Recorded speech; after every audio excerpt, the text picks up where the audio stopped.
Hey guys, tonight we step into the Whitehall Palace, where the flickering candlelight casts shadows over Elizabeth I's fiery red crown, the Virgin Queen, who proudly declared to the world, "Watch me do this my way."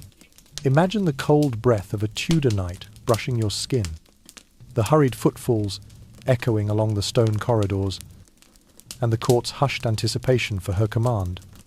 If you're not clutching your pillow tight, you won't survive this whirlwind of power. So, before you get comfortable, take a moment to like the video and subscribe, but only if you genuinely enjoy what I do here. Let me know where you're watching from and what time it is there. Drop a comment now. Now, dim the lights. Maybe turn on a fan for that soft background hum. And let's ease into tonight's journey together. Hello everyone. As the lights fade and a gentle breeze drifts by, we turn back the clock to 1533 and arrive at the magnificent yet strangely alive Greenwich Palace. Take a slow, deep breath, relax your shoulders, and let your spirit float into that world where cold stone walls quietly witness the footsteps of the powerful, and where each candle releases the warm scent of oak wood mingled with hearth smoke, painting a vivid portrait of a turbulent Tudor era. You, a newborn princess named Elizabeth, in honor of both your esteemed grandmothers, lie in an intricately carved wooden cradle in the Great Hall. Your fine hair is still damp with your mother's milk, your eyes fluttering open and closed, unaware of your surroundings. The characteristic scent of burning wood mingles with the aroma of dried grass strewn over the cold stone floor, trying to mask the musty odor of tapestries that have endured for generations. In the distance, the Thames waves lap against the palace walls in a steady lullaby, while the clip-clop of horses' hooves in the courtyard and the court's excited whispers create a melody both grand and chaotic. The good news is, you are a princess, daughter of King Henry VIII, ruler famed for his power and considerable temper. The bad news is, Henry has broken with the Roman Church to marry your mother, Anne Boleyn, hoping for a son as the ultimate prize. Instead, you arrived as a girl, leaving him disappointed, and the palace tense like never before. Yet you, too young to understand, only hear the servants' whispers. See the sumptuous velvet and brocade sweeping by, and feel the royal gaze-proud yet wary settle upon you. From your very first moments, your life has been bound to power and ceremony. Every day, you are gathered close by your governess Margaret Bryan, learning your first musical notes, your earliest poems, and how to raise your hand in a royal curtsy. Before you lie silver trays of fruit, pastries, and carefully arranged toys, gifts from the court meant to justify a princess's worth. But behind that splendor, danger lurks. Just 2 years later, as you turn 2, everything collapses. In the spring of 1536, rumors swirl that your mother, Anne Boleyn, is accused of adultery and treason charges. Many historians now believe were fabricated to serve Henry VIII's political ambitions. There is no clear explanation, and you have no time to comprehend this turn of fate. Anne is brought to the Tower of London, and the air there grows heavier with each iron gate clang, each echoing hoofbeat on stone, and on May 19th, a crowd's murmurs rise to meet the axe's fall, ending her life within those cold walls. That morning you wake as a princess, but by nightfall you have become an illegitimate child. Henry, in his fury and resolve, declares his marriage to your mother invalid. In his logic, if Anne was never his lawful wife, you cannot be his true daughter. Overnight, you lose your title, your privileges, and the early warmth of palace life. Margaret Bryan, distressed, writes urgent letters to the king and the royal council pleading for guidance. Is she still a princess or an outlaw's child? No one provides a definitive answer. Dukes and earls begin to scale back your household staff. Your silk gowns and brocades disappear. The precious toys reserved for other princesses, luxe living varnishes, replaced by plain garments and a handful of attendants. You are moved from Greenwich to Hatfield House, a brick manor in Hertfordshire that, in effect, becomes a royal exile for a toddler. Hatfield House stands proud, with its stony paved entrance and sunny-soaked red brick walls. Diamonthbane windows filtering light inside. Its expansive gardens give you room to run, the breeze teasing your young hair. At 2 years old, you have no time to dwell on titles. What matters is hugging your pillow and hearing fairy tales from governess, Cat Ashley, who recognizes you as a knowledge sponge. She teaches you your first French, Latin, and Italian words, like a child's game each new word a curious melody you eagerly mimic. 2-year-olds like you, though facing hardship, are remarkably resilient. You no longer recall what it felt like to be a rightful princess. You only sense a shift in how you are cared for, night after night. Insects hum outside your window. The bucket's creak echoes from the old well, and the moonlight drapes across the cradle. At that age, you do not yet know that a future queen is being forged through this early crucible tested by questions of identity and survival. And that marks the beginning of Elizabeth I's journey, born into chaos, raised on the sturdy steps of an adaptable child, and gradually shaped into a resolute spirit, ready to face history's harshest trials.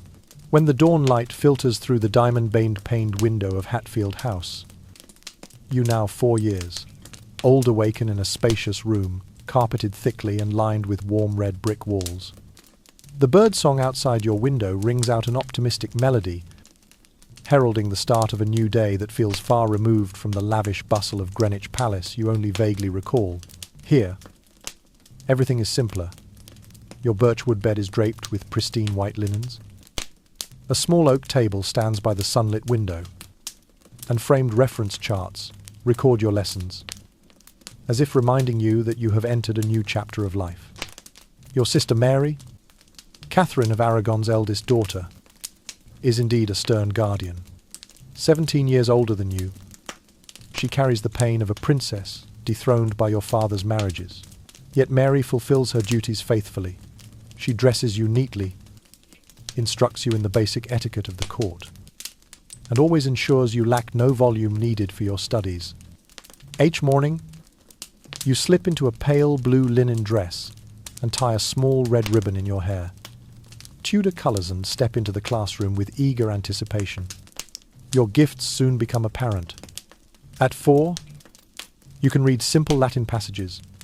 By 6, you master French, Latin, and Italian. Governess, Cat Ashley whispers to Mary. The little princess is like a sponge. Whatever it touches, it absorbs. Ashley teaches you each sentence and poem, and whenever you grasp a new word, your eyes light up with joy as if finding your first treasured candy. In the autumn of 1543, when you turn 7, your father marries his 6th wife, Catherine Parr, a wise and learned woman. She serves not only as your nominal mother, but as a devoted teacher. Catherine encourages you to continue your education, inviting the finest scholars from across Europe to instruct you and your legitimate younger brother, Edward Henry's cherished male heir. You and Edward quickly become close, 2 young minds united by a love of learning, babbling about ancient Rome, and writing letters to each other in Latin to hone your skills. Sir Roger Ascham, a renowned English scholar, is tasked with teaching you Greek and the history of humankind. He frequently emphasizes that learning is not mere memorization, but understanding and questioning. Under Ascham's guidance, you learn to compare events, discern cause and effect, and construct sharp arguments. Each afternoon at Hatfield becomes a symphony. The scent of beeswax from the desk lamp blends with the smell of fresh ink on paper, the rustle of pages as you turn each page, and the Hertfordshire breeze gently shaking the wooden window frames. Your day is strictly planned, yet not without delight. Morning begins with solemn prayers, where you learn reverence for God while also examining your own conscience. Next, language lessons in French, Latin, Italian, and later Greek with Asham arrive. You become enamored with new rhythms, believing that language is the key to unlocking the vault of civilization. At noon, after a simple meal of bread, cheese, and dried fruit, you and Edward stroll through the garden along stone paths, where blooming petrichor flowers fill the air with fragrance. Afternoons bring music and dance. You teach yourself the virginals, your fingers gliding over the warm wooden keys. You practice court dances, feeling your body move in harmony with the rhythm. As dusk falls, you return to the study by candlelight, poring over astronomical and geographical texts that Catherine Parr has sent. While England is deeply divided between Catholicism and Protestantism, you live within the royal sphere's isolation. Your father advocates Protestant reforms, and your stepmother and tutors introduce English translations of the Bible. Yet you are also taught to respect the traditional Catholic heritage, learning to blend the two perspectives without being drawn into controversy. This courage and wisdom in balancing beliefs lays the foundation for your later religious policy, though still labelled illegitimate. In 1544, when you turn 11, Henry decides to restore you to the line of succession, placing you third after Edward and Mary. This decision hands you back a missing piece. You are not only a curious child, but a standby hope for the Tudor throne. Under the flickering candlelight in the Hatfield study, you hold the royal decree confirming your status, your eyes shining with pride, yet also deep contemplation. The road ahead will be long, filled with trials and requiring more fortitude than you have ever known. And that is the childhood of Elizabeth I, where knowledge accrues day by day, where a sibling bond flourishes in seclusion, and where a small soul is steadily forged into an unbreakable resolve. That store of learning and inner strength will accompany you throughout your life, preparing you for the political storms and tests of power yet to come. When the final Westminster bell tolled to announce your father's death, the entire royal household was plunged into shock. Edward, only 9 years old, had become king, and you, Elizabeth, at 14, suddenly found yourself bereft of your father's protection. In the summer of 1547, you left Hatfield to live with your stepmother, Queen Catherine Parr, who had since remarried Thomas Seymour, ambitious younger brother of Jane Seymour, Henry VIII's third wife. Seymour had long watched the gates of power, and now, as Queen's consort, he quickly grew overly familiar with Henry's daughter.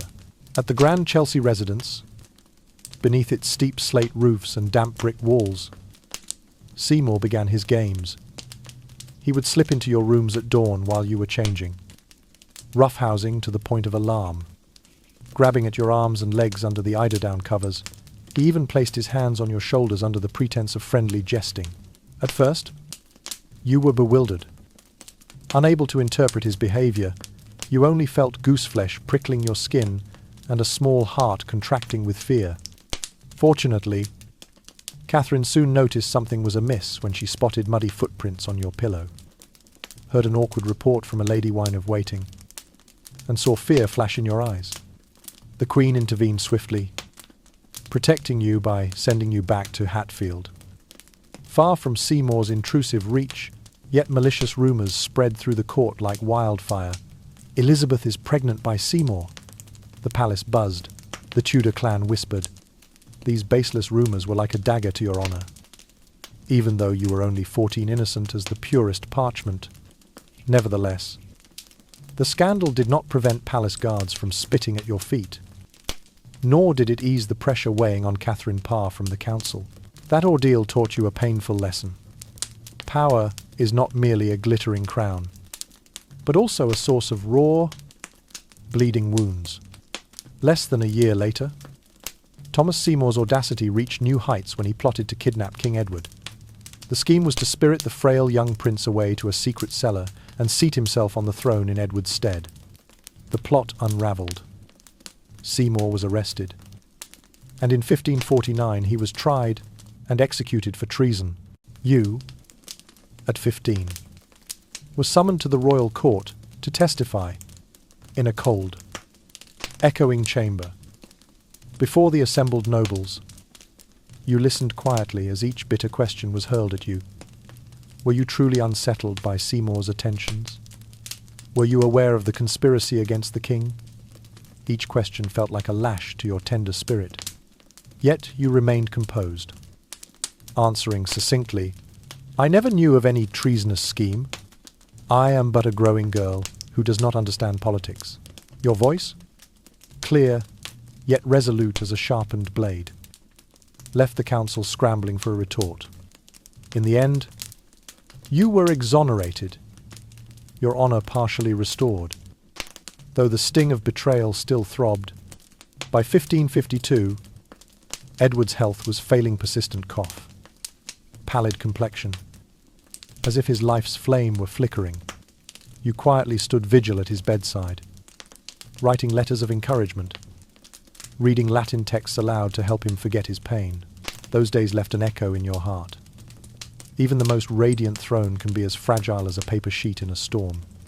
If Edward left no heirs, the succession would pass to Mary or Bitter, devout Catholic half-sister, who had long endured the humiliation of her mother's fall from grace.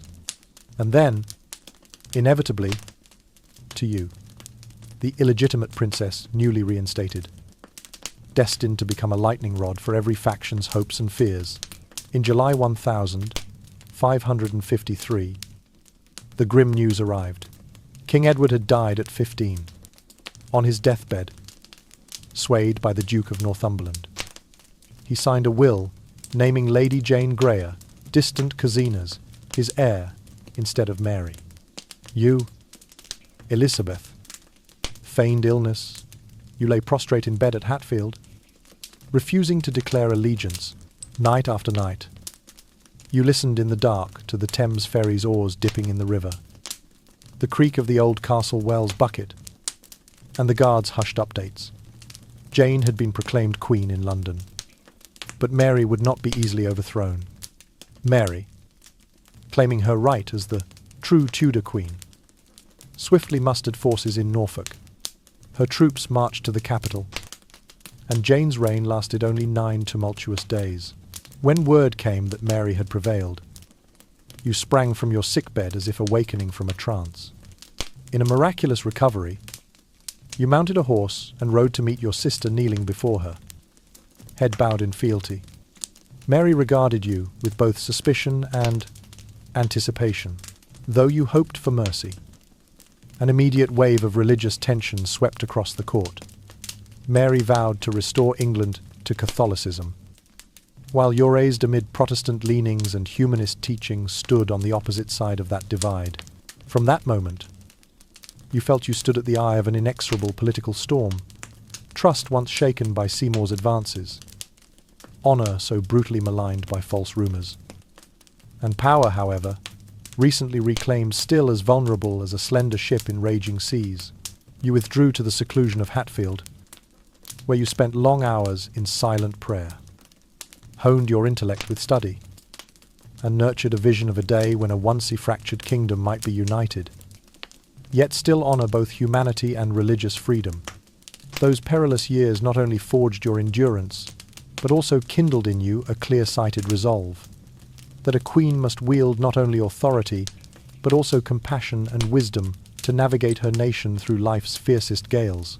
When the candles in the great hall of Westminster began to gutter and die, Mary, your half-sisters, was formally crowned queen, bringing with her an iron determination to restore Catholicism and reverse every reform initiated by Henry VIII and Edward. You, Elizabeth, raised in the spirit of Protestantism and once enamoured of the English translations of the Bible, were now compelled to attend solemn Catholic masses, heavy with the scent of incense and echoing with Latin prayers. Every time the smoke stung your nostrils, you felt uneasy.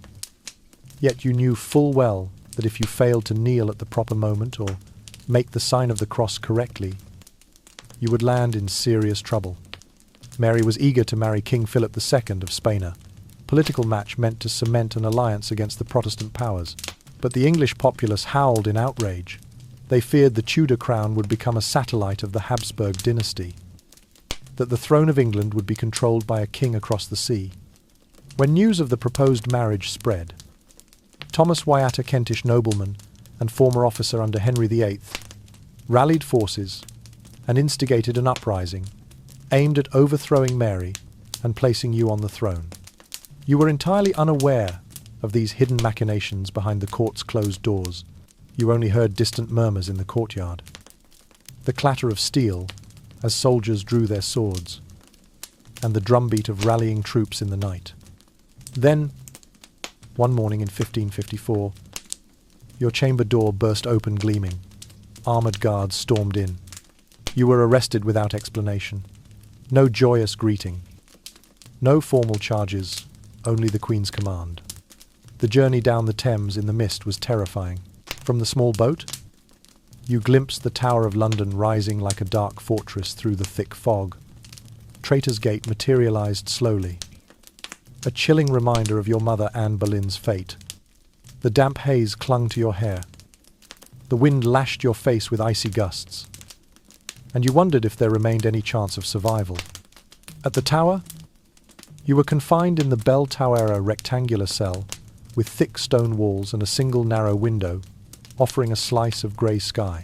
Each morning you awoke to the hollow cawing of ravens and the cold breath of the stone around you. Your meals consisted of coarse black bread and hard cheese, occasionally supplemented by a thin gruel to steady your mind. You searched for any surviving Greek text, poring over ancient philosophical treatises and epics as a means of mental escape. You whispered to yourself, "Though my days here may be brief, I will not allow this prison to bend my will." Seth. Time passed agonizingly slowly. Day turned to week to month, month to year, and you found yourself sharing your cold cell with loneliness and hope. You counted each day, longing for a fair trial, for a letter of pardon, or at least a gesture of mercy from Merithy's sister, you still called your queen. But silence reigned. Most of the letters you penned pleading for clemency were left unread in the Queen's desk, never reaching her hands. After 2 months of enduring the bell tower, you were moved one autumn dawn to Woodstock Palacia, more spacious building with gardens and stony paved corridors. Though you remained a prisoner, your conditions were less harsh. You could walk among rose bushes and pomegranate trees, breathe fresher air, and hear leaves rustling underfoot. Yet you were still under strict guard. Every footstep, every conversation, every letter was closely monitored. You devoted yourself to reading ranging from the Latin Vulgate Bible to Tacitus's histories, from Virgil's poetry to Erasmus's treatises. You wrote letters begging Mary's forgiveness, laying bare your heart. "I only wish to serve the crown and have never been part of any faction's plotting." Yet most of those letters received no reply. You understood that Mary could not easily execute you. You were her sister, a blood relative of the Tudors. But Mary also could not fully trust Yuan's suspicion had already driven you into prison. In your solitude, you learned patience, to wait for an action, for an opportunity to flicker. You learned silence, not revealing your true thoughts, lest a single misstep be twisted into evidence of disloyalty. You learned that every gesture, however small, could be interpreted as a sign of dissent. To preserve a measure of freedom in your mind, you silently recited prayers, practiced writing supplications, and withdrew to a corner of the library, where stacks of books served as an invisible shield. Time at Woodstock drifted in a haze of hope and anxiety. Some courtiers whispered that Mary was under immense pressure from the political front and religious tensions. Rome wanted her to execute you, to eliminate any future threat, while Protestants pleaded for mercy, fearing a harsh backlash. You wondered whether Mary would have the courage to break with family tradition and spare her sister from the grave. In the end, Mary did not execute you, yet she did not issue a pardon. You lived in suspended limbo, not free, not dead, merely existing as a bargaining chip. That hollow pardon became your longest ordeal. You had to remain calm, prove yourself harmless, but never lose yourself. And that was the prison of Elizabeth I, not chains of iron, but shackles woven from rumour, scrutinizing stares, and isolation accompanied only by the midnight call of ravens. Your survival was not merely enduring the days of captivity, but preserving your will, upholding your compassion, and nurturing the dream that one day you would sit firmly on the throne, unite a fractured kingdom, and build an England both strong and tolerant. Though prison walls may crush the body, they cannot conquer a heart forged in the crucible of adversity. When the year 1555 had passed, Mary finally summoned you back to Corta, signal that you were no longer regarded as an immediate threat. Though the word forgiveness was never spoken, you returned to Whitehall in silence. Draped in a gentle blue velvet cloak, your smile poised, and your greeting reverent to the Queen. Each step you took along the stony paved corridors, you played the part of the loyal sister to perfection, bowing at exactly the right moment, smiling in exactly the right place, attending every sacred ceremony and public event with Mary. Even though her eyes never ceased to harbour suspicion, Mary, desperate for a child to secure a Catholic succession, devoted herself to fervent prayer services and banquets steeped in ancient ritual. Yet her body and spirit seemed powerless. Fatigue weighed on her relentlessly, and false signs of pregnancy only plunged her deeper into despair. Each time, rumours whispered of an unfulfilled pregnancy.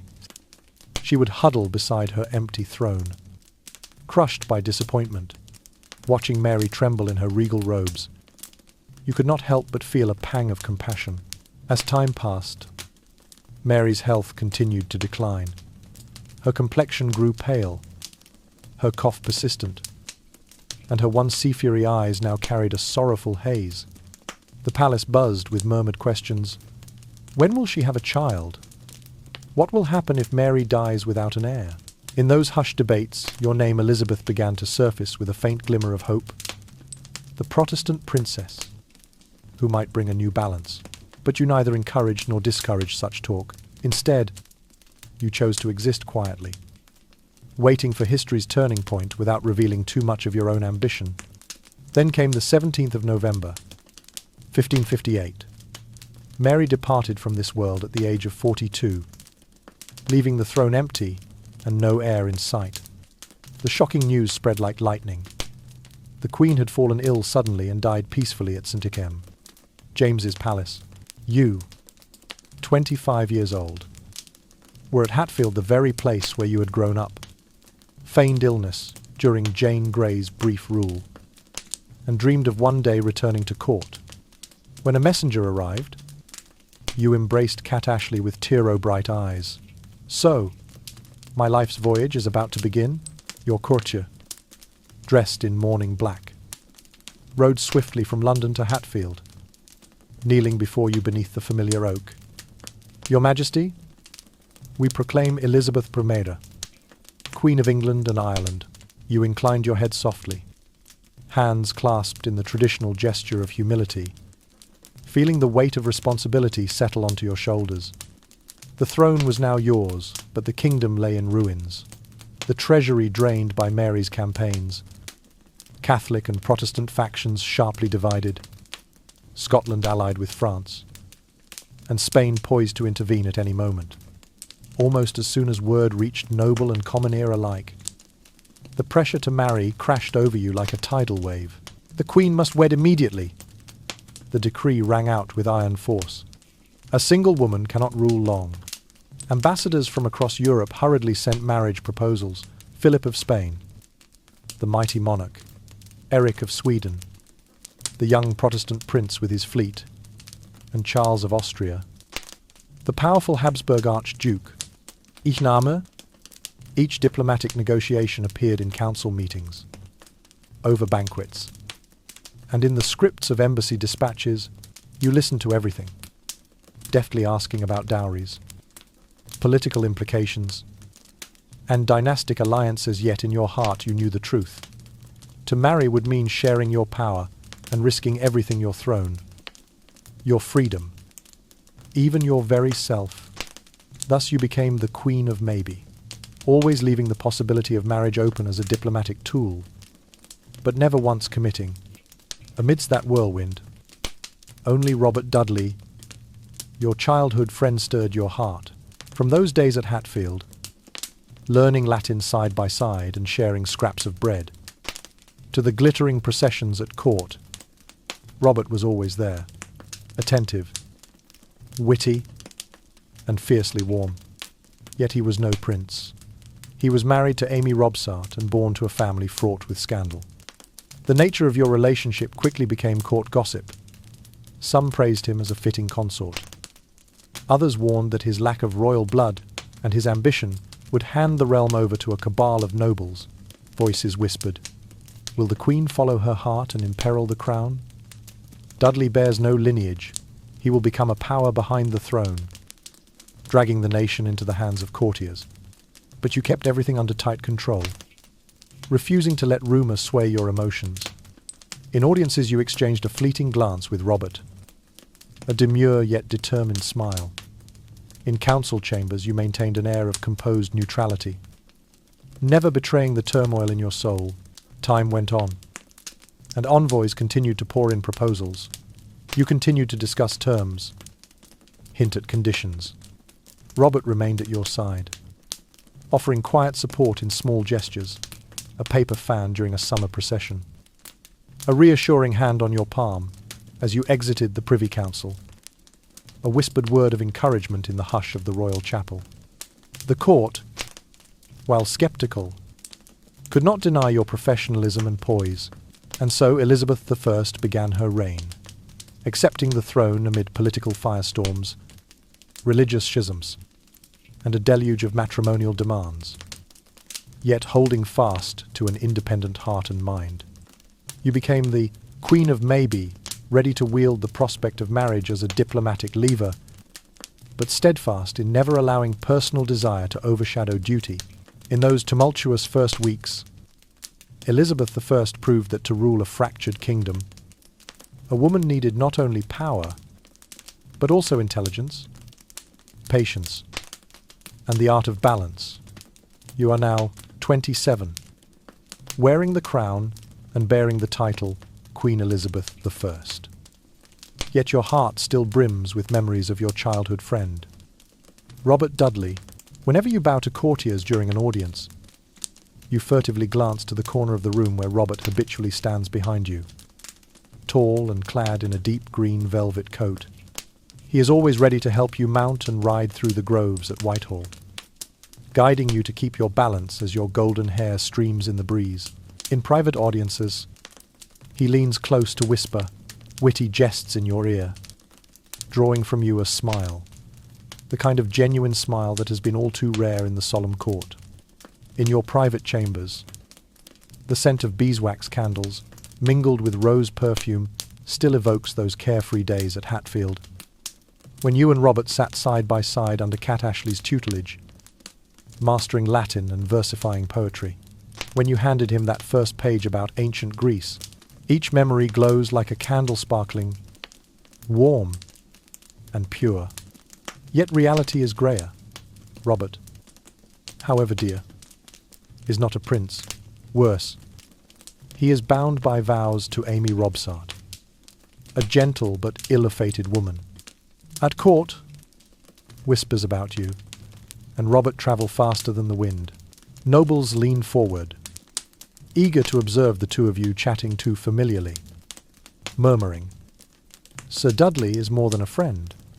Foreign ambassadors cast wary glances.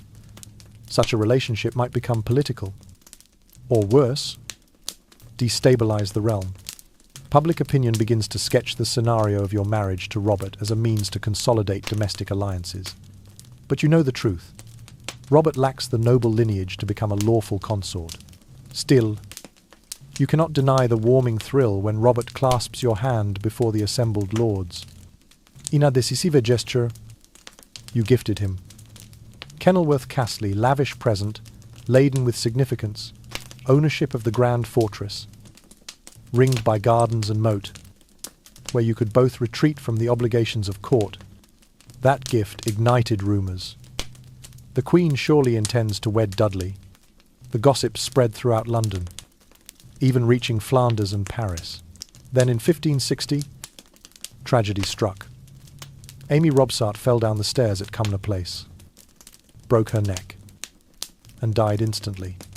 The news hit like a thunderbolt. All eyes turned on Robert. Some whispered that he had orchestrated his wife's death to free himself for marriage to you, although you know in your heart that he is innocent and would never harm Amy. Society was eager to believe the worst, for political scheming always lurks behind the throne.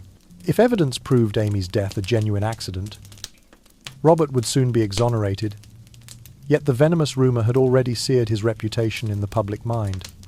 You understand that at this moment, a marriage between you and Robert would not only destroy your reputation, but also brand you as an emotional queen, heedless of your subjects' trust.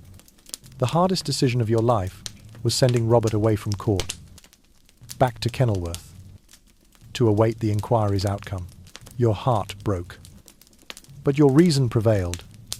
Sometimes personal affections must yield to the duty of the nation.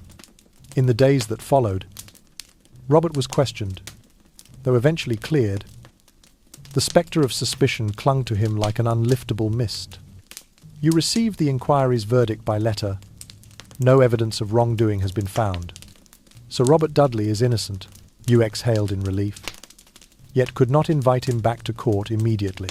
Storm of public opinion still raged, and any false step might cost you your throne. At court sessions, Robert still stood within your sight, but you maintained a careful distance. Whenever you caught his warm, sunshetliche goze, your blood seemed to burn anew. But you reminded yourself, power is a duty, not a romantic pastime. That reminder was far from pleasant, as each encounter with Robert set your heart racing. Meanwhile, Parliament continued to press you to marry. They feared that without an heir, England might slip into civil war rivaling the Wars of the Roses. Letters from the Speaker of the House admonished, "Your Majesty, an entirely unmarried woman cannot secure the realm's stability. Please consider a union with a prince of noble blood." You smiled graciously and replied tactfully, "I understand the importance of succession, and I may consider suitable proposals." In your heart, your answer was clear. You would not entrust your crown to any husband, whether it be the ardent Philip of Spain, the cunning Eric of Sweden, or the calculating Charles of Austria. You had witnessed how fragile power becomes in the hands of the unworthy. You had come to cherish the true worth of your crown and the responsibilities it imposed, and only Robert Dudley, your friend of old, made your resolve waver.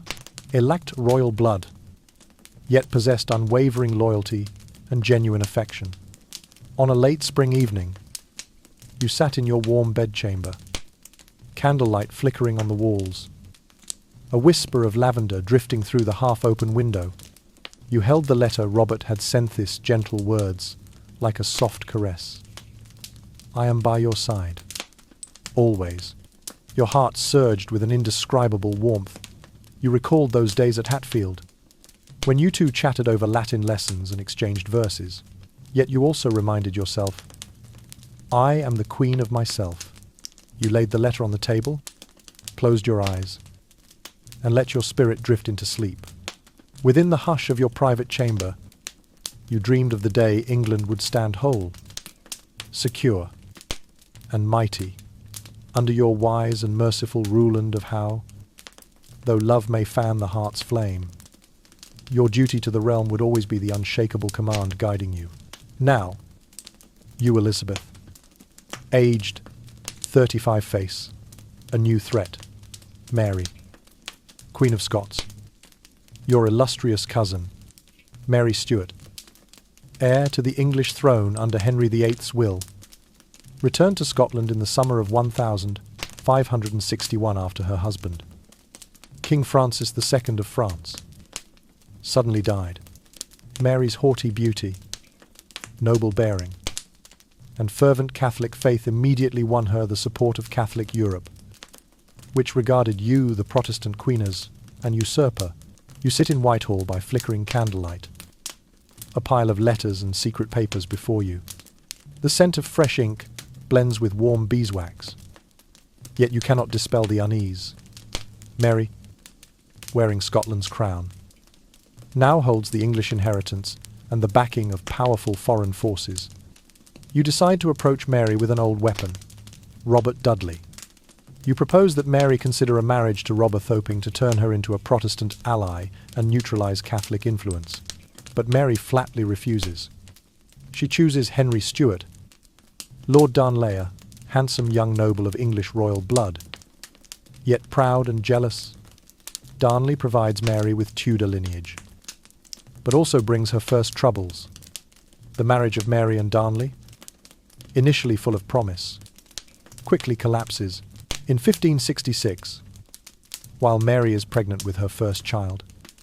Darnley, believing baseless rumours of an affair between her and her secretary David Rizzio, breaks into her dining room in her presence, orders Rizzio seized, and has him brutally murdered with 56 stab wounds at the Tablian atrocity that leaves Mary stunned and grief-stricken. The horrifying news reaches Whitehall one spring evening as you pore over your notebook of European political intelligence. You shudder. If a queen like Mary is not safe in her own palace, then your own throne is as fragile as gossamer. Just 3 months later, in 1567, Darnley is assassinated. His residence at Kirkerfield is blown apart by gunpowder, fire and alarm signals rippling through Edinburgh. All eyes turn to James Hepburn, Earl of Bothwell, Mary's new husband, and the most powerful figure at her side. Only 3 months after the blast, Mary boldly marries Bothwell a sudden wedding, amid whispers of conspiracy and suspicion. This reckless act ignites fierce outrage among Scotland's nobility. The Lords rebel, accusing Bothwell of murdering Darnley to wed Mary and rule the kingdom from behind the scenes. They muster forces, trap Mary at Carberry Hill, and force her to abdicate in favour of her infant son, James VI. Now but 1 year old, Mary, proud yet defeated, ends here, brief royal reign, flees across the border into England, and begs you for assistance. The news of Mary's flight shocks you. To assist her in meddling in Scotland would violate another realm's sovereignty and risk war with England. To refuse would abandon a Tudor queen and dishonour your dynasty. After many sleepless nights, you choose a middle course. Keep Mary in England's luxury prisons. First you house her at Bolton Castle, then move her to Sheffield Castle and Chatsworth Housevast estates with gardens and libraries, yet confining her freedom. Tonight, you lie on silken sheets of deep blue taffeta, curtains drawn like velvet veils, concealing every secret. A faint lavender scent drifts from a bowl of potpourri on your dressing table, mingling with a gentle summer breeze through the half-open window. You hear the rustle of leaves and imagine Mary gazing at the night sky from within her stone walls, wondering what fate holds for her. Mary is now the greatest problem you will face for years to come. She may rebel anew, weave fresh political conspiracies, and rally disaffected elements and exiled popes. You know well that keeping Mary safe under England's protection is a double-edged sword. Yet you cannot send her back to Scotland, where she would surely face death or imprisonment. Therefore, you resolve to watch Mary's every step closely, measuring each decision, though your heart knows that only time and cunning will reveal whether the two cousins' reigns can transform from rivalry into a powerful political alliance, or at least a stable separation for both kingdoms. And in this moment, amid the warm shadows of Whitehall Palace, Elizabeth I exiles, closing her eyes to let her spirit sink into grand designs and restless nights, because Mary, Queen of Scots, will remain the ghost, haunting you through a political storm with no end in sight. Now, Mary, Queen of Scots, raised in a splendid palace, and wearing the crowns of 2 kingdom shahs, become the focal point of every plot against you. At 35, she is confined to lavish estates like Sheffield Castle, its iron gates locked tight. Yet its cold brick walls cannot prevent her from dispatching coded letters, forging links with the European Catholic Church to restore her throne. Meanwhile, you, Elizabeth, though only 30, command Francis Walsingham's tightly woven intelligence network, privy to every shadowy move. In 1569, the flames of Catholic revolt blazed up in the north. Lords such as Henry Percy, the Earl of Northumberland, and Thomas Percy, Lord Montague, conspired to raise Mary and Thomas Howard, Duke of Norfolk, a fitting heir from the Howard Lenito, the English throne. Rebel forces poured down from Durham and Yorkshire. Red St. George's Cross banners aufluder, vowing to overturn all your painstaking religious reforms, but Walsingham's agents across Europe uncovered the plot at its inception. You immediately mobilized your trusted troops, quelling the uprising within days, capturing Norfolk and scattering the nobles. The insurrection collapsed, leaving the conspirators cowed with fear. Shortly thereafter, in 1570, Pope Pius V issued the papal bull Regnans in Excelsis, excommunicating you, branding you God's usurper, and urging the English populace to depose you. The bull's echoes reverberated through Catholic lands, emboldening rebels and deepening internal suspicions. Each new conspiracy taxed your resolve. Yet you steadfastly refused to execute Mary, unyielding in your determination not to be stained by kinslaying. Despite her repeated threats to your reign, you sit in your study at Greenwich Palace, a beeswax candle flickering its sweet scent, mingled with winter rose perfume from vases by the window, studying a detailed report of the next plotons, again involving Norfolk and disaffected nobles. This time, Norfolk's cowardice and Mary's stubbornness had undermined his political value. You resolved that Parliament should enact a public execution. Justice must run its course, even if it required a noble's life. Norfolk was beheaded in the open square. The Howard name fell silent, and opposition crumbled. Meanwhile, your court shone ever brighter. Each summer you embarked on progress through Dorset, Somerset, and Kent with a grand retinue. Villagers crowded along the open roads, cheering as you passed in your silk and sequins, pearly-studded crown in place, riding your white palfrey down country lanes. You smiled, both gracious and aloof, the very image of Gloriana, the Queen of Glory who belongs to England alone. In 1575, Robert Dudley again caused a stir with a lavish 3-week festival at Kenilworth Castle. Fireworks lit the moonlit sky. Ephemeral pageants and feasts on the lake delighted the senses. Robert hoped that such extravagance would secure your hand in marriage. Yet you refused. You knew that to wed Robert now would compromise your honour and undermine your power's foundation. When Robert later married Lettice Nolissa, noblewoman of suitable station, you were furious, barring her from court for years. Yet you kept Robert at your side, needing his loyalty. Tonight, you lie in your warm bedchamber, velvet curtains of midnight blue drawn around you. A faint lavender scent rises from your pillow, and a gentle evening breeze stirs the draperies.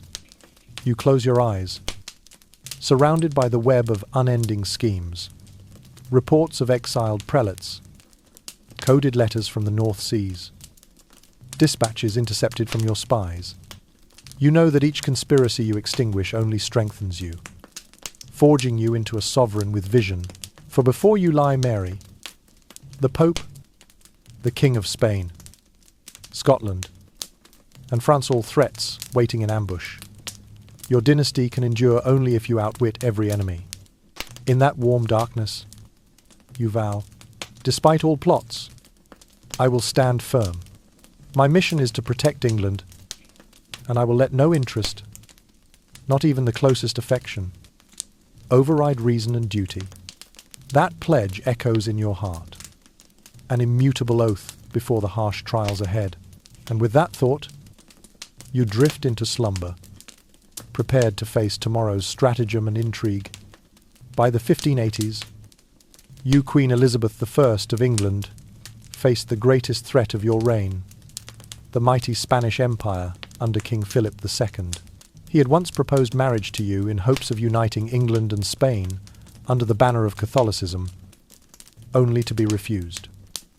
While your crown-backed privateers like Sir Francis Drake relentlessly plundered his treasure ships in the Caribbean and along the American coast.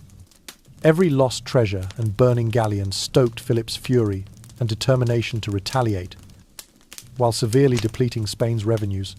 You, in turn, secretly aided the Protestant rebels in the Netherlands, supplying money, intelligence, and even merchant vessels disguised as warships to harry Philip's loyal forces. Spain lost millions of ducats and thousands of soldiers, but you accepted the risk of fully-scale conflict.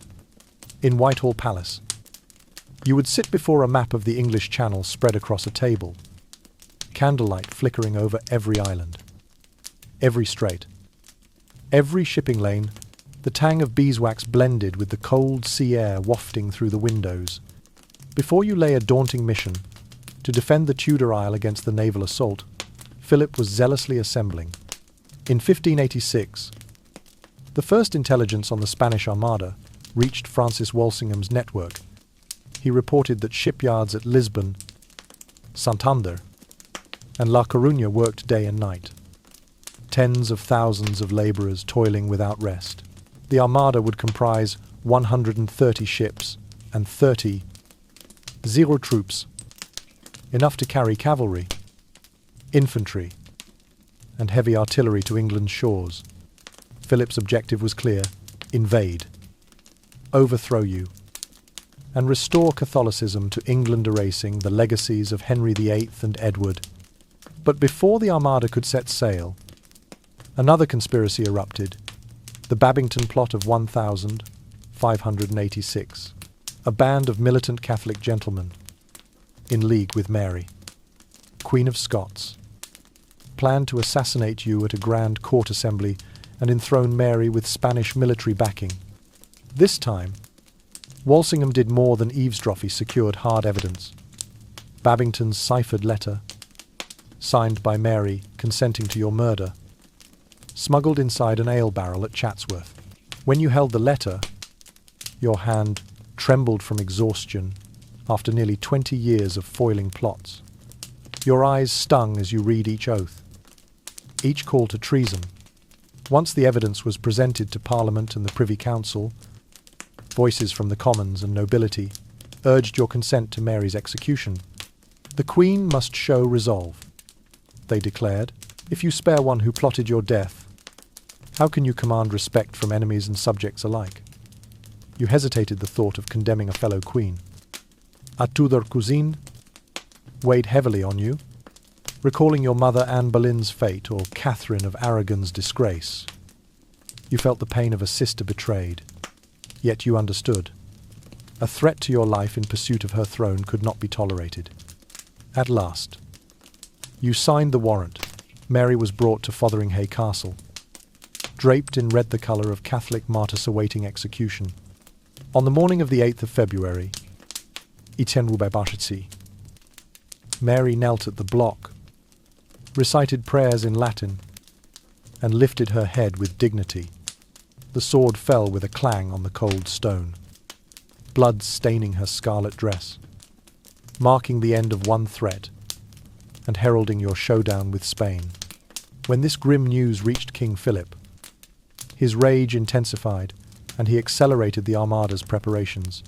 You knew the decisive battle loomed. A vast fleet poised to cross the Channel, threatening the freedom and lives of millions of Englishmen. Yet you remained unshaken.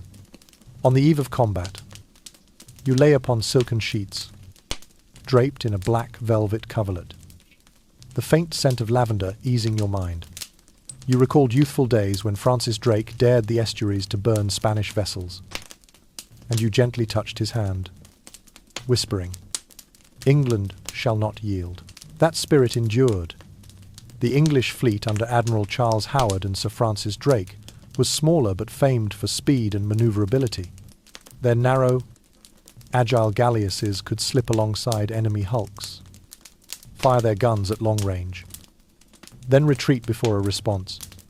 In your mind, the impending conflict was not merely a military engagement, but a crucible for England's destiny, religious liberty, national sovereignty, and disciplined resolve.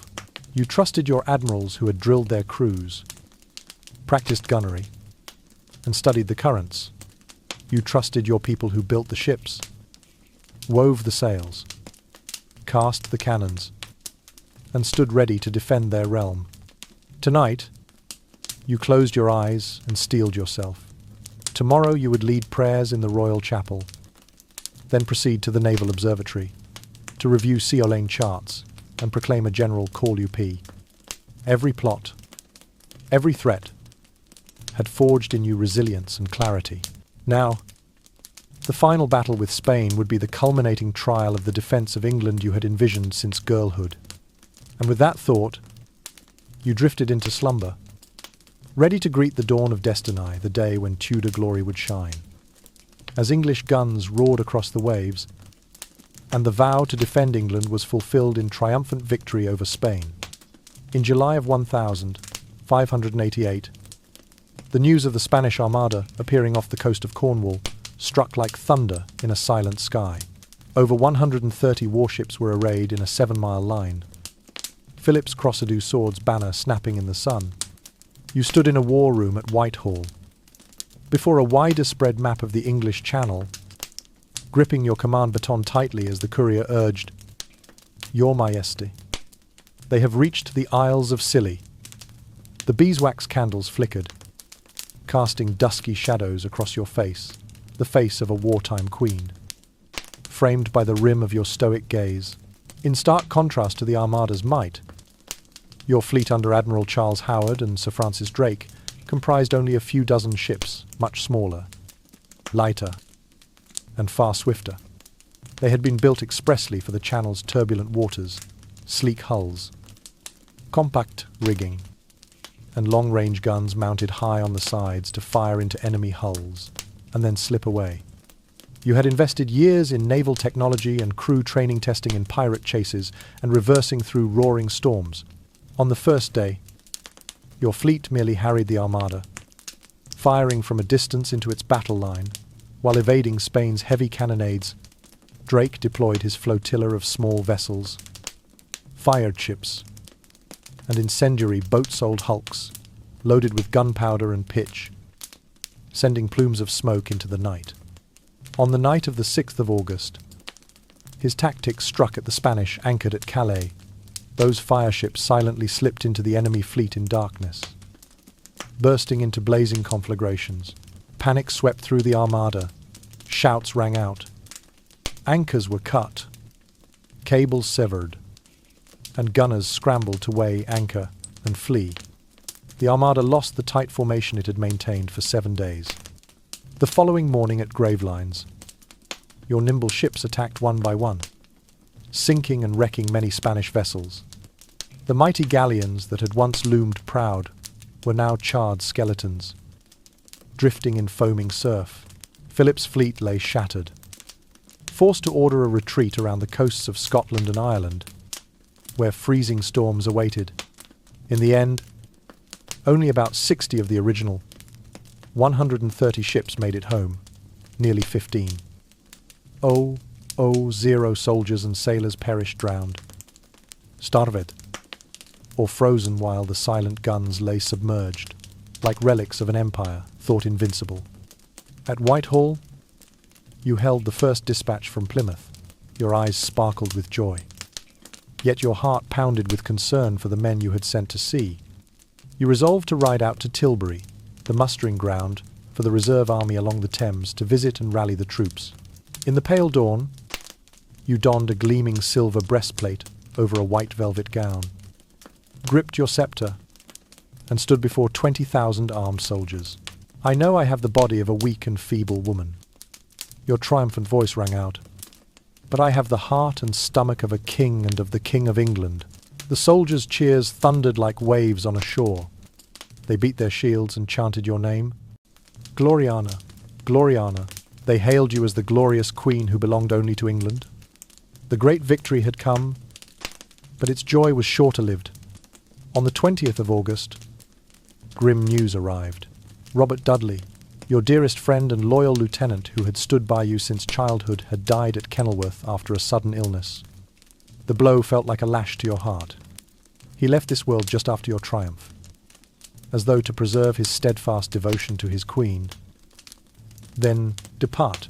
When the couriers knelt at Whitehall to report, you shed tears before them, a rare glimpse of vulnerability in your sovereign countenance. You locked yourself in your private chambers, refusing food and company. Robert's final letters addressed you as his beloved queen, and those words choked you with grief. The loss was too great. You scarcely knew where to turn, but England needed you. You thought of the fishermen, the cannon foundries, the barges awaiting orders to sail. You thought of mothers and children cheering Gloriana through the streets. You raised a hand to wipe away your tears, drew close the window curtains against the wind, and told your heart, I may weep, but, oh my soul, I must stand firm.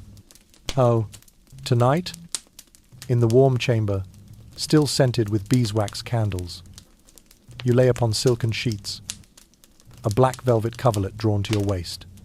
You closed your eyes and let your spirit drift between triumph and loss. You knew you had defeated the greatest empire in the world, but your heart remained heavy, and as the candles guttered and died, you dreamed of the dawn after the storm of indomitable, free England, and of yourself, the queen who had weathered the tempest to defend a nation from empire. In that sleep, the memory of Robert and Tudor glory intertwined, a reminder that, though paid with great cost, a leader's mission endures beyond sorrow to steer the course of history.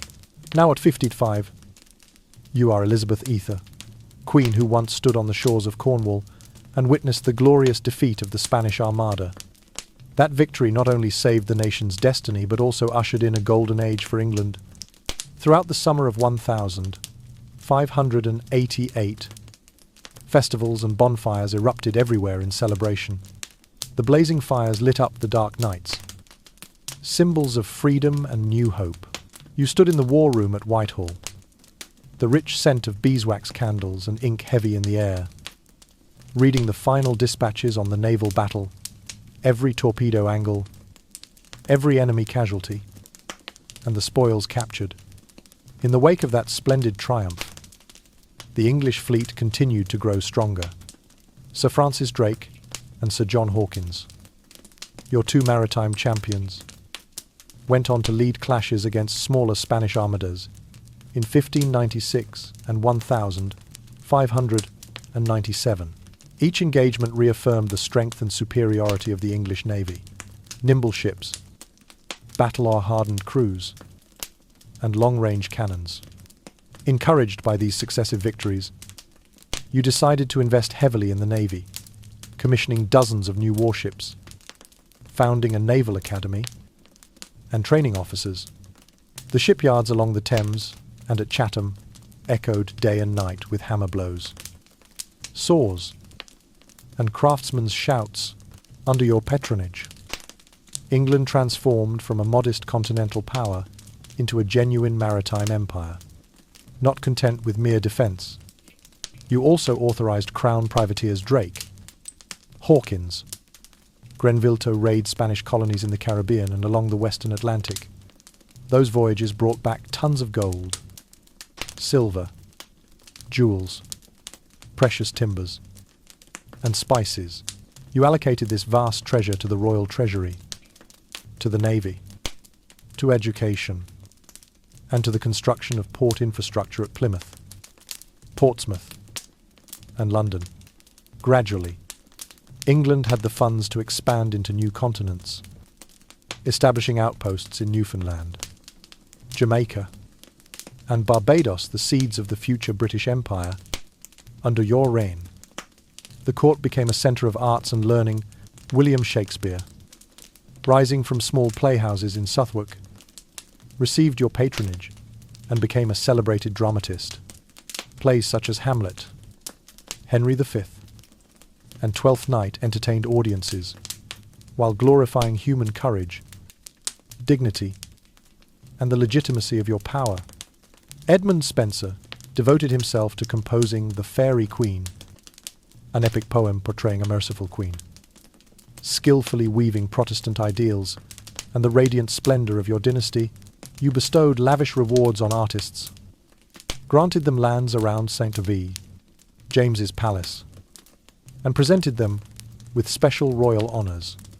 Each summer, you organised magnificent royal progresses through Kent, Surrey, Dorset, and Wiltshire.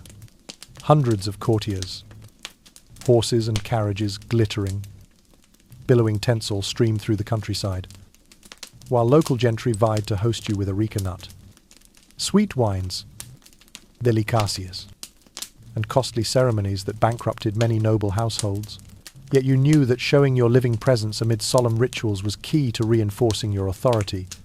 The English people grew ever more devoted, calling you Gloriana, the Virgin Queen, the perpetual princess. Despite your resounding victories and soaring fame, you never forgot the matter of succession. Parliament repeatedly pressed, the Queen must marry and bear an heir.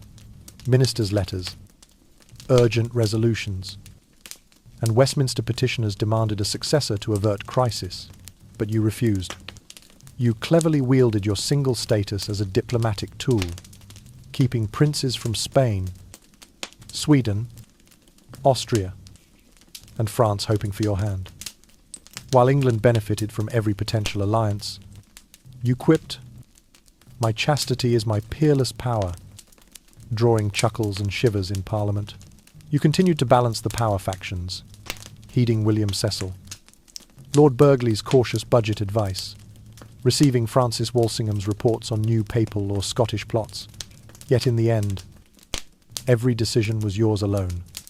You enacted acts to strengthen the Privy Council, granted authority to the judiciary and Parliament, but retained the prerogative to dissolve Parliament when necessary. Thanks to this flexibility, your court was never beholden to any single faction. Tonight, in your luxurious silk-lined bedchamber, sheer velvet swaying, you drew a deep breath of the gentle lavender scent. Your eyes closed as you reflected on every journey, from the moment you were born into Tudor turmoil, to ascending the throne, to defeating rebellions, foreign foes, and conspiracies both within and without. You felt pride that you had transformed England from a weak little island into a wealthy, powerful, and civilized nation.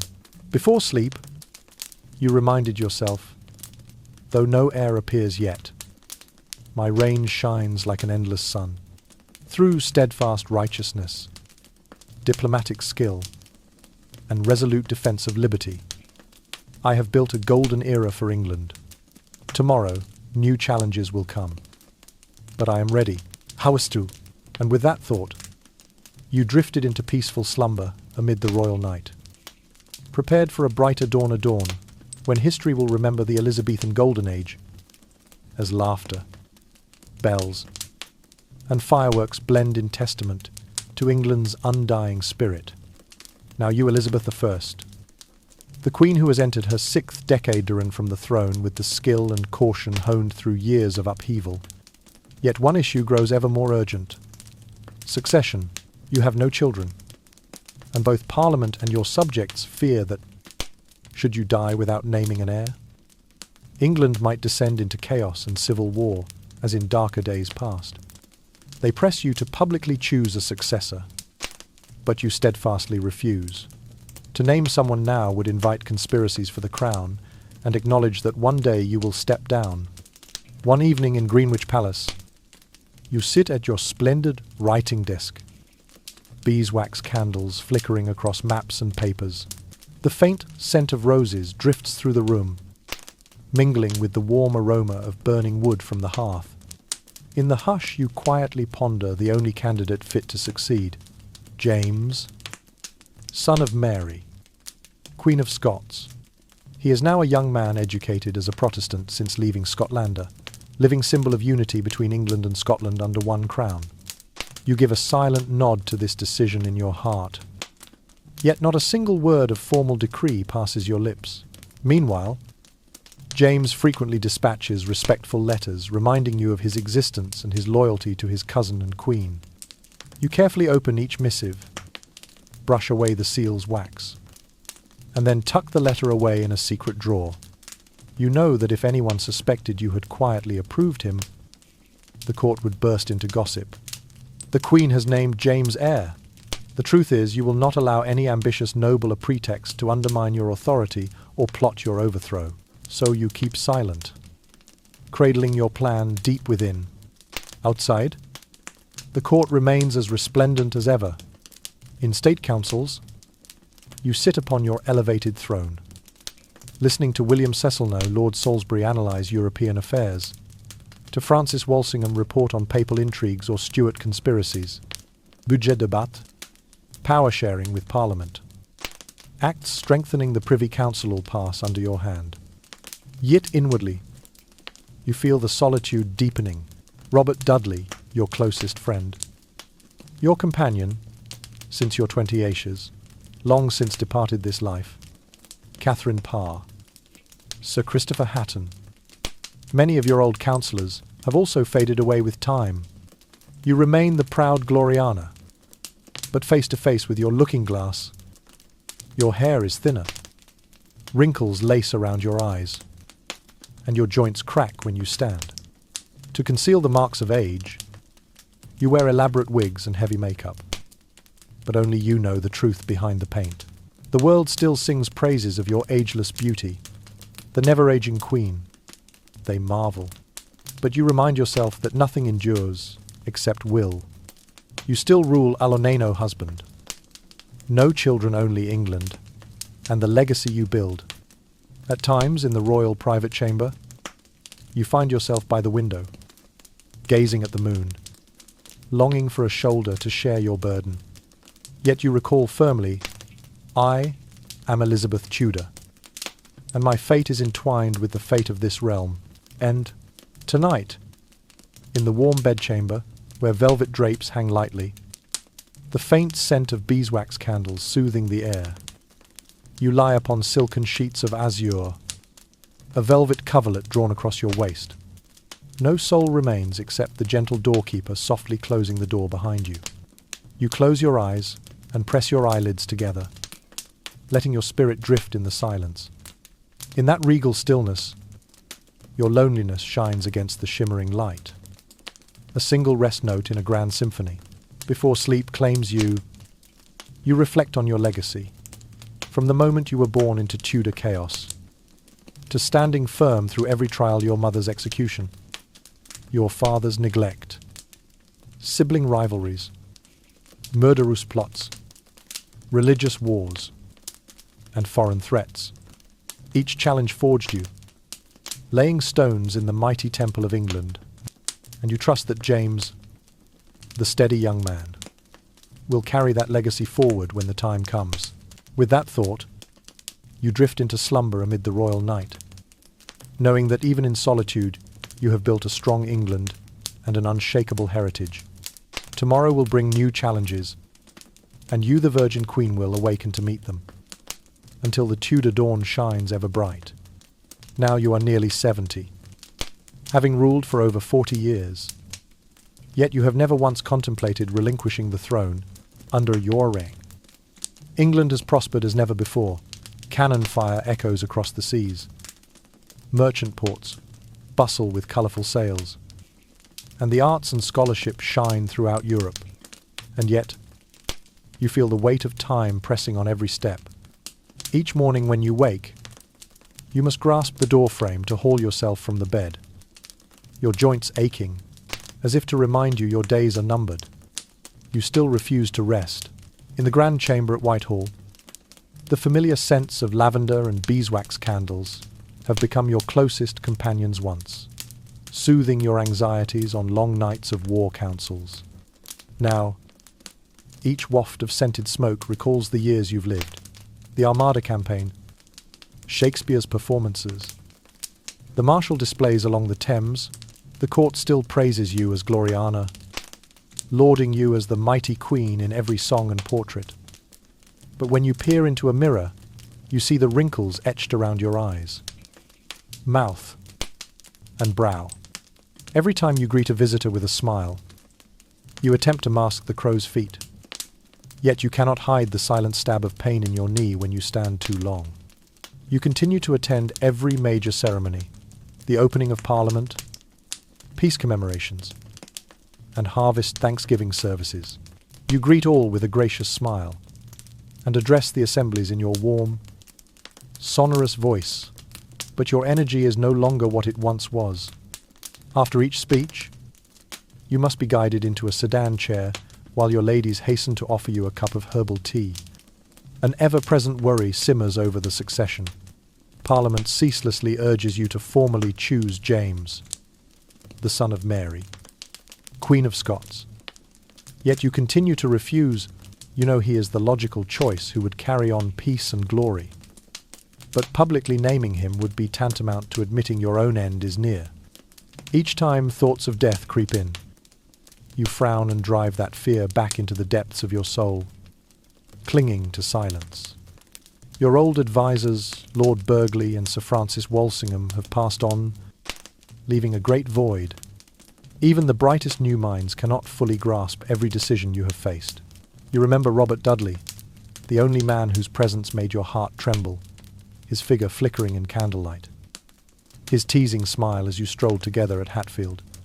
Now, the palace itself no longer echoes with that warm laughter, and yet you continue to rule.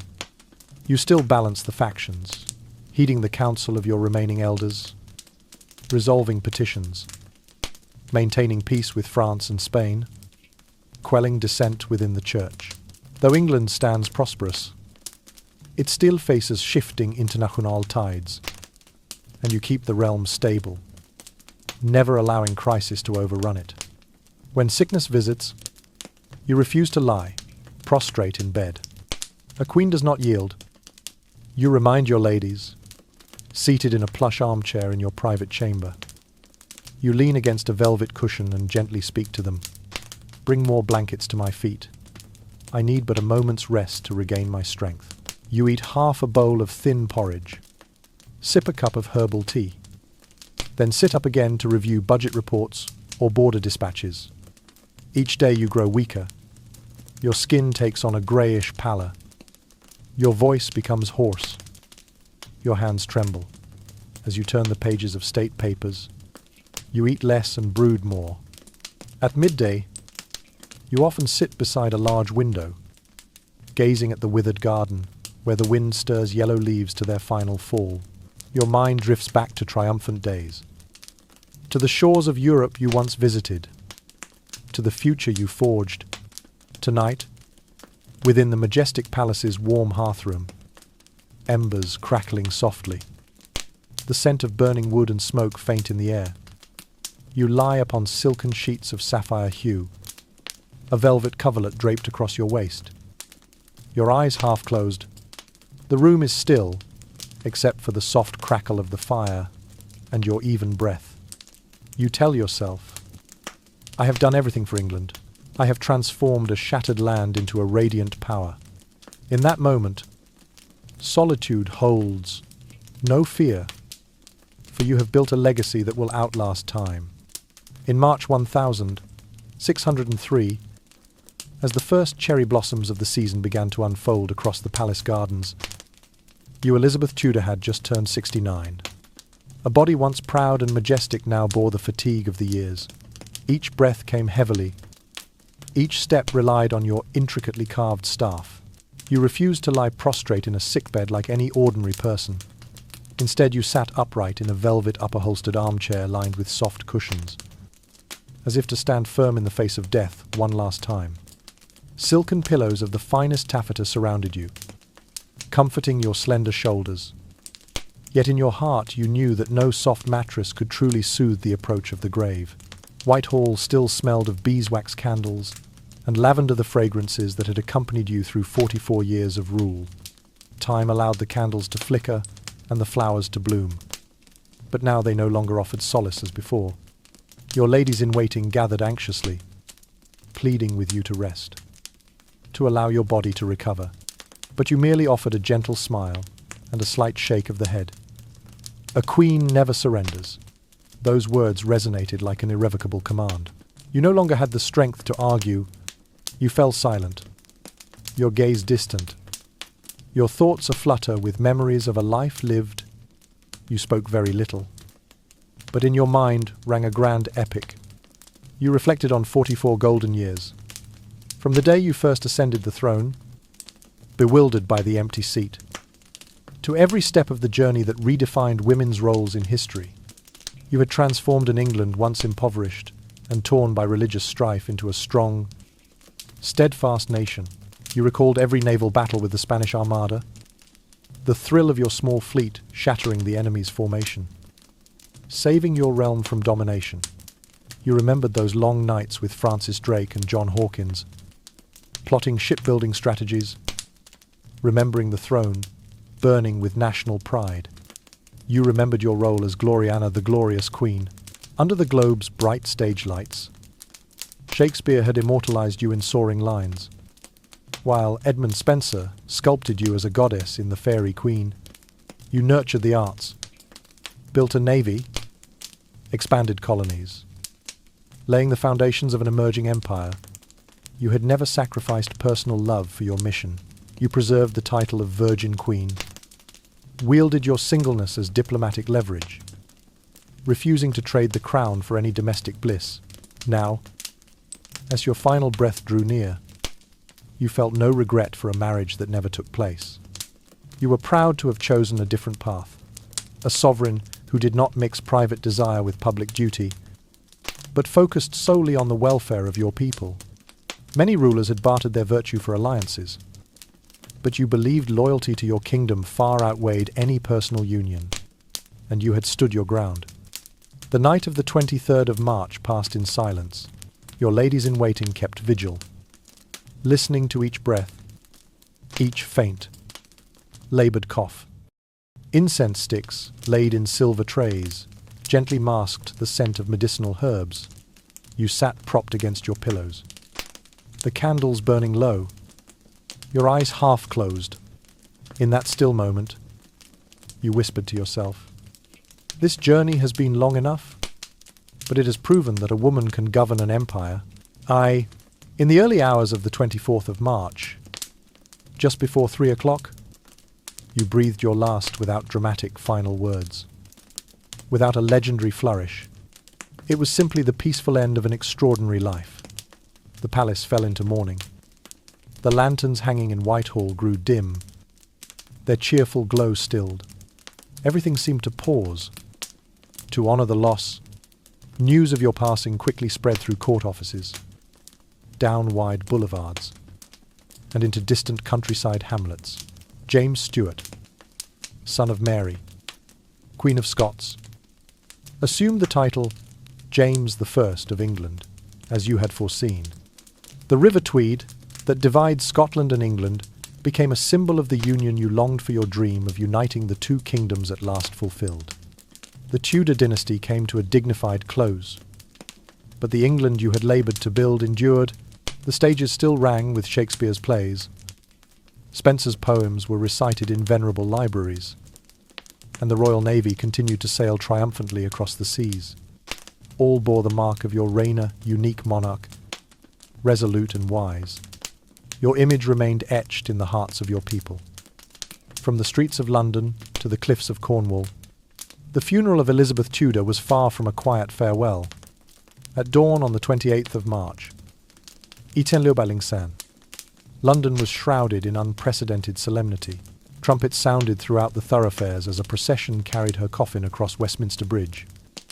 Silent beneath drooping banners, royal guards in black cloaks marched alongside military bands and mounted escorts.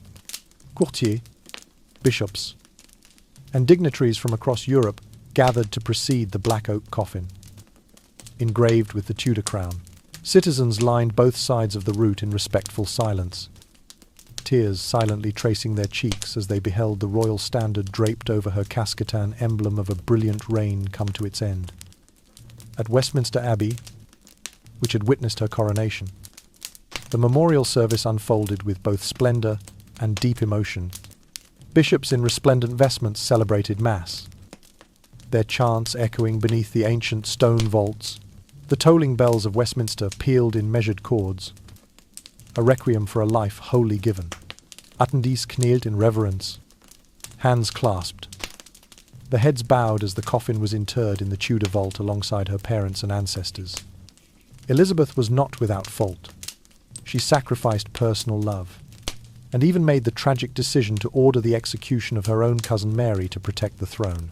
She faced conspiracies both at home and abroad, contended with the mightiest empire in Europe, and chose a path of resolve despite immense sorrow. From early missteps to decisive counsels, she learned endlessly, surrounding herself with brilliant advisers such as William Cecil and Francis Walsingham. Above all, she placed England's welfare above her own, sometimes paying the price in blood and tears. Her coffin was sealed beneath flickering candles at her tomb, the Latin inscription brief and solemn: Elizabeth the Queen of England and Ireland, upholder of the crown and the people's heart. Lavender blossoms were strewn across her grave, their gentle fragrance symbolizing her loyalty and indomitable spirit. As the final shovelfuls of earth fell, the bells tolled one last time, imprinting on every witness's heart that courage, wisdom, and steadfastness can indeed alter the course of history. Wherever you are from this moment on, rest assured that you, too, possess the heart and courage of a king, as Elizabeth once did. Sweet dreams, and remember the story of the Queen who shaped an era and inspired the world for centuries to come.